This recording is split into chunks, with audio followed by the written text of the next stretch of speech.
Hello everyone. In today's lecture, we are going to discuss about new principal mineral, that is magnesium. In previous two lectures, we have already seen calcium and phosphate.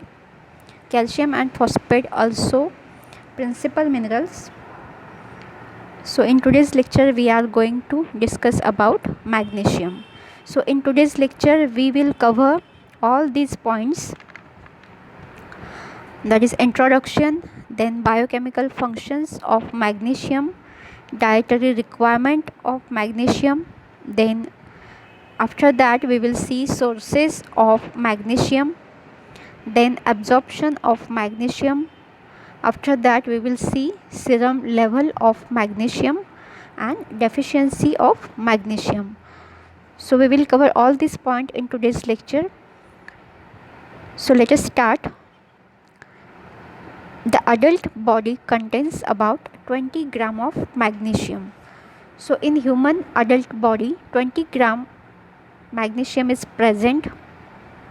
We have already seen that calcium is present in amount that is 1 to 1.5 kg, while phosphate is present in 1 kg, but magnesium is present in very less amount, that is 20 gram. So out of these 20 gram, 70% of which is found in the bones in combination with another two macro minerals, that are calcium and phosphorus. So along with calcium and phosphorus, magnesium is helpful for formation of our bones as well as teeth, and 70% of magnesium is present in the bones, while 30% is present in the soft tissue and body fluids. So remaining 30% of magnesium is present in our soft tissue and body fluids. So total composition of magnesium in adult human body is that 20 grams, while calcium is present 1 to 1.5 kg, while phosphate is present only 1 kg. Now let us discuss about various biochemical functions of magnesium. So magnesium plays important role in neuromuscular functions, as well as it acts as a cofactor for several enzymatic activities, and one of the important action of magnesium is that formation of bones and teeth. So let us discuss about biochemical functions of magnesium. So magnesium is required for the formation of bones and teeth. So this is one of the important function, that is magnesium along with calcium and phosphate plays important role in the formation of bones and teeth. Now next function is that it acts as a cofactor for several enzymes requiring ATP, for example hexokinase and glucokinase. So here magnesium act as a cofactor. So let us first discuss that what is meant by cofactor. So cofactor is that it is the organic or inorganic molecule and which is required for enzymatic activity, and it acts as a catalyst. So it fosters the reaction or enzymatic reactions, and it helpful for the enzymatic activity. So we can say it as, in a simple language, cofactor as the helper molecules. So magnesium acts as a helper molecules or cofactor for several enzymatic activity in our body. So this is the second function of magnesium, it acts as a cofactor. Then third function is that it is necessary for our neuromuscular functions. So along with this magnesium, another ions which plays important role in neuromuscular function, that are sodium, potassium. These are also helpful for the proper neuromuscular functions. So magnesium is necessary for proper neuromuscular function. Low Mg2 plus levels lead to neuromuscular irritability. That means when there is a magnesium deficiency in our body, then what will happen? There is neuromuscular irritation. So magnesium has these three important functions. First one is that formation of bones and teeth. Second one is that it plays role in various enzymatic activity, and it acts as a cofactor in that several enzymatic activity. And last one function is that it helpful for neuromuscular functions. Now let us see the dietary requirements of magnesium in our body. That means in which quantity magnesium is required in our body. So let us see dietary requirement in males.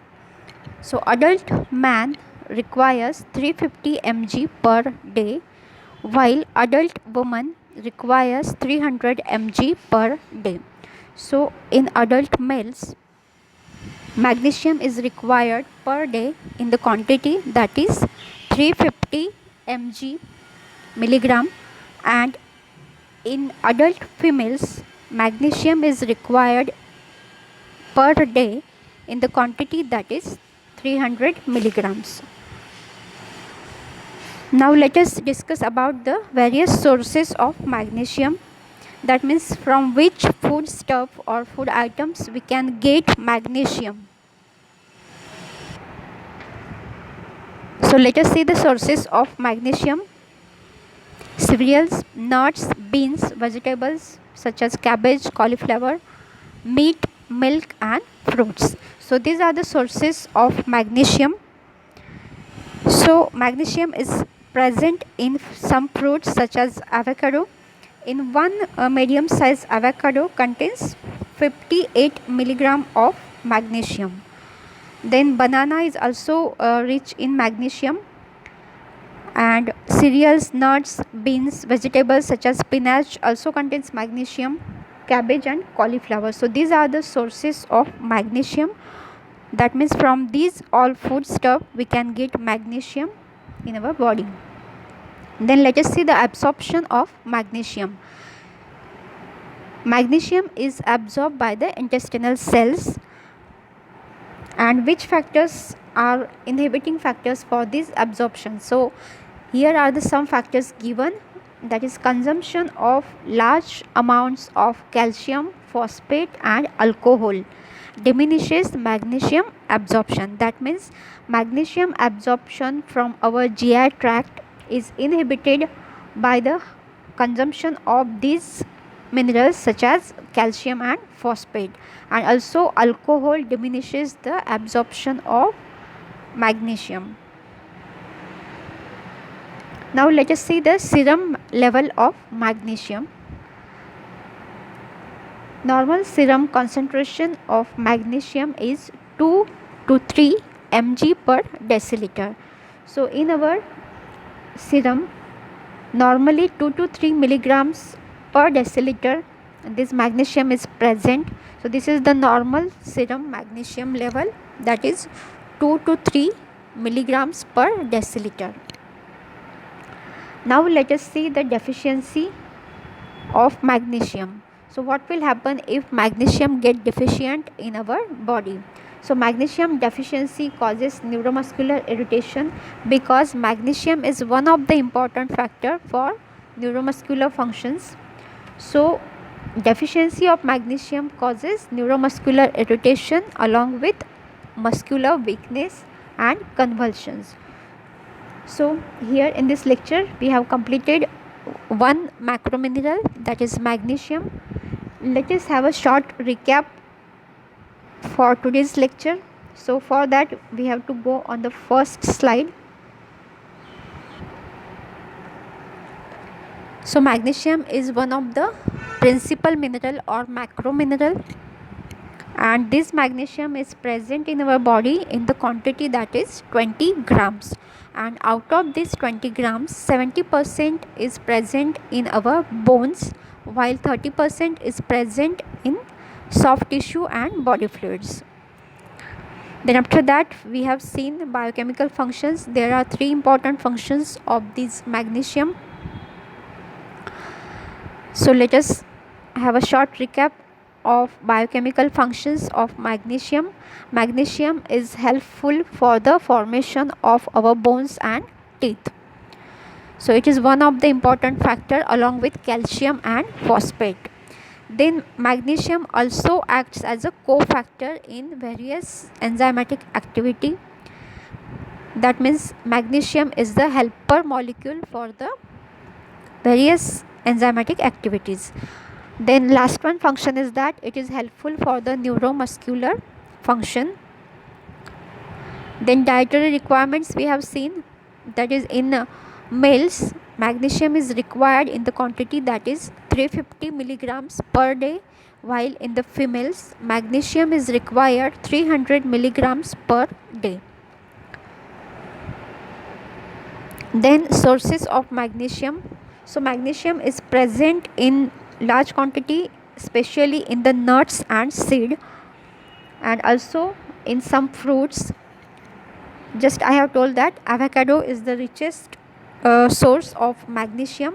One minimum size avocado contains 58 mg of magnesium. Also banana contains magnesium. So these are the sources of magnesium: cereals, nuts, beans, vegetables such as cabbage, cauliflower. Also spinach contain magnesium, meat, milk and some fruits. So these are the sources for the magnesium. Then absorption is takes place in the intestine, and some factors are inhibiting factors for the magnesium absorption. These factors are the calcium and phosphate and also the alcohol drinking. So alcohol, calcium and phosphate inhibits the magnesium absorption from our GI tract. Then after that we have seen the serum magnesium level. Serum magnesium level is that 2 to 3 mg per deciliter. So it can be asked for one liner question: what is the normal serum magnesium level? Then after that we have seen the deficiency disorders of magnesium. So magnesium deficiency causes neuromuscular irritation, that means twitching of muscles or spasms, convulsions, muscular weakness. All these are the manifestation of magnesium deficiency. So in today's lecture we have completed our third principal mineral, that is magnesium. So thanks for watching today's video. For any queries you can comment me.